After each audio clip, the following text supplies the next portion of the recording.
topics dealt with were like, the public education system, the draft. The draft, overrepresentation of Chicanos in the military. It was not until 1974. See, my brother went to school in 1970, and he filled out a college deferment form. And had he not filled out the college deferment form, he would have gotten drafted. So it was at least until about 1971 that the college deferment was no longer accepted.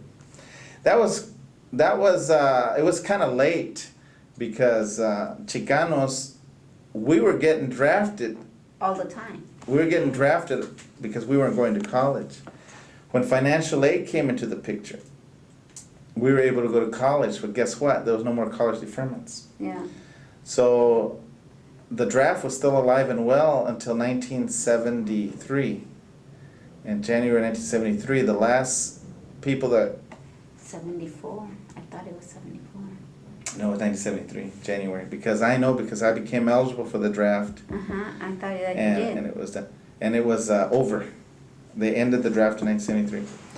And so the draft was a big issue. I had a cousin that was killed in Vietnam, and then I had another cousin that went because he wanted to go kill Vietnamese people because they killed his brother. It was like that. It was no solution. I had another relative that was in Vietnam. My uncle was in the Air Force, and he almost got killed. He wasn't even supposed to be there. He was just touring the town of Saigon, and all of a sudden the Tet Offensive began, and so he had to get out of there. So that was a big issue. The draft was a big issue. The farm workers, even though Cesar Chavez was really strong, it was still an issue. There was still pesticide fighting, better housing. Yeah, farm workers was an ongoing issue. And then there was like topics like cultural identity. Came an issue. Like we've already said that changing your name or Chicanos did not feel good about being Chicanos. No, there was before the movimiento.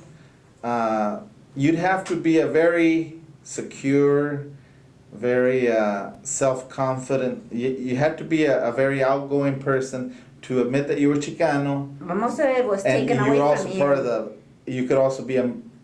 You could also be successful in American mainstream society. Yeah, but it took a very positive, dynamic person. Yeah, but when you're a young person and you're very conscious of yourself, and then it was not a good thing. So a lot of some of the actos that dealt with cultural identity. There was one called Jorge Chingon. Yeah. And it talks about. Now this was a guy that was a super Chicano, but in reality he was assimilated. He was assimilated, and he wanted to keep that side hidden. There was Ruben Sierra had one called Stanley Martin, and that was about a Mexican who wanted to change his name. His last name was Martinez, and became Martin. And he wanted to change it an Anglo name, and the agency gives him, Martin is a very good name. You could change it to. So satirical things like that.